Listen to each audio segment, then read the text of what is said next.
Hey guys, এইখন কোনো ধৰণৰ অৰ্ডাৰৰ ভিডিঅ' নহয় বা কোনো ধৰণৰ কমিশ্যন ৱৰ্ক নহয়। আজি মই এখন ষ্টাডি কৰিম বুলি ভাবিলোঁ আৰু ষ্টাডিটো হ'ল ষ্টিল লাইফ ষ্টাডি, য'ত নেকি ৰিয়েল লাইফত যিকোনো বস্তুক অবজাৰ্ভ কৰি অঁকা হয়। চ' আজি মই আকৌ কৰিম বুলি ভাবিলোঁ। আগতে কৰিছোঁ, কিন্তু আজি আকৌ কৰিম বুলি ভাবিছোঁ। চ' মই বস্তু লৈছোঁ এখন প্লাষ্টিকৰ ফুল আৰু এখন ট্ৰফি। আৰু যিহেতু মই ট্ৰাইপড এজেলত বনাম, চ' মই ছেটআপ কৰি লৈছোঁ। আৰু যিহেতু পেঞ্চিলেৰে বনাম, চ' মই 10B পেঞ্চিল ইউজ কৰিম। আৰু কাৰণটো হৈ গ'ল 10B পেঞ্চিল অলপ ডাৰ্ক হয়, চ' তাত লাইটনেছ আৰু ডাৰ্কনেছৰ বেলেঞ্চটো মিলাব পাৰি। চ' ছেটআপ কৰা হৈ গ'ল। যিহেতু মই ফ্ৰী হেণ্ড বনাম, চ' অবজাৰভেশ্যনটো মেইন। চ' যিখন মই ছাবজেক্ট লৈছোঁ, প্লাষ্টিকৰ ফুল আৰু ট্ৰফি লৈছোঁ, চ' সেইখনক মই ভালকৈ অবজাৰ্ভ কৰি এইখন পেপাৰত মই চিম্পলিফিকেশ্যন কৰিম, ঠিক আছে। ফাৰ্ষ্টতে মই চিম্পলিফিকেশ্যন কৰিম, মাৰ্কিং কৰিম, ক'ত কি বহিব, তাৰ হাইট কিমান হ'ব, তাৰ ৱাইডবোৰ কিমান হ'ব, তাৰ কম্পেৰেটিভ মেজাৰমেণ্টবোৰ কিমান হ'ব, এটা বস্তুৰ তুলনাত আনটো বস্তু কিমান সৰু হ'ব নে ডাঙৰ হ'ব, সেই হিচাপত মই বস্তুবোৰ জাষ্ট চিম্পলিফাই কৰিম। ফাৰ্ষ্টতে মই মাৰ্কিং কৰি যাম, ঠিক আছে। চ' ট্ৰফিটোৰ হাইট কিমান হ'ব সেইটো ফাৰ্ষ্ট টাইম মই মাৰ্কিং কৰিছোঁ, আৰু সেইটো হিচাপতে মই বস্তুটো বনাম। তাৰপাছত যিটো ট্ৰফি আছিলে, তাৰ মাজে মাজেও সৰু সৰু ভাগ আছিলে, সৰু সৰু ৰাউণ্ড শ্বেপ আছিলে। চ' সেইবোৰতো মই এটা এটা মাৰ্কিং কৰিছোঁ।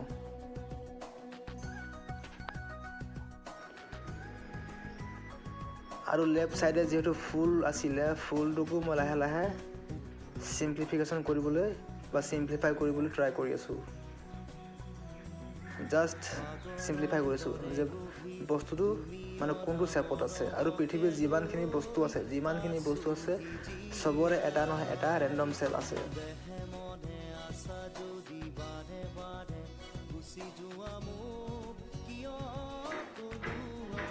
চ' ট্ৰফিটোৰ তুলনাত বা তাৰ যিটো হাইট আছিলে, এই হাইটটোৰ তুলনাত যিটো ফুল আছে সেইটো মানে কিমান চাপৰ হ'ব বা তাৰ হাইট কিমান হ'ব, সেইটোতো অলপমান মেজাৰমেণ্ট কৰিলোঁ। মেজাৰমেণ্ট মানে অবজাৰভেশ্যন কৰিলোঁ বস্তুটো। চ' অবজাৰভেশ্যন কৰি তাত যিবোৰ শ্বেপ আছে, চিম্পল শ্বেপ বা যিবোৰ বেছিক শ্বেপ আছে বস্তুবোৰত, সেইবোৰ বহাবলৈ ট্ৰাই কৰিছোঁ।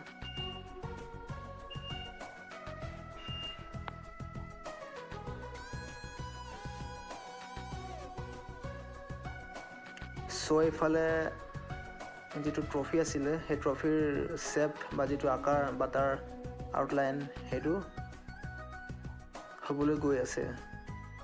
মই যিটো বস্তু দেখি আছোঁ, চাই যিটো বস্তু বনাই আছোঁ, মোৰ চকুৰে যিটো চাই আছে বা দেখি আছে, সেইটো হিচাপত মোৰ হাতৰ যোগেদি এইখন পেপাৰত আউটপুটটো ওলাইছে। চ' ইয়াৰ যিটো আউটলাইন, যিটো ট্ৰফিৰ আউটলাইন, সেইটো আধা হৈ আছে। আৰু এইফালে যিটো ফুলৰ আউটলাইন, সেইটোক মই জাষ্ট চিম্পলিফাই কৰিছোঁ।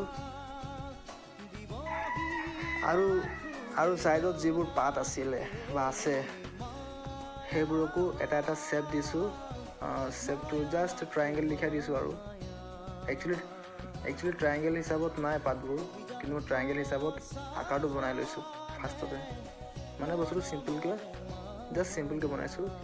আৰু তাৰ পাছত এই ফুলটোৰ ভিতৰত তাৰ যিবোৰ ডিটেইলছ আছিলে, বা তাৰ ভিতৰত আৰু সৰু সৰু ফুলৰ পাহিবোৰ আছিলে, সেইবোৰকো অলপ মানে কিবা এটা শ্বেপ বা তাতটো মাৰ্কিং কৰিছোঁ। ঠিক সেইদৰে লাহে লাহে ফুলটোত য'ত ছাঁ পৰিছে, তাত মই লাহে লাহে ডাৰ্ক কৰি গৈ আছোঁ। এইটো কামকে আমি ৰিপিটলি কৰি গৈ থাকিম।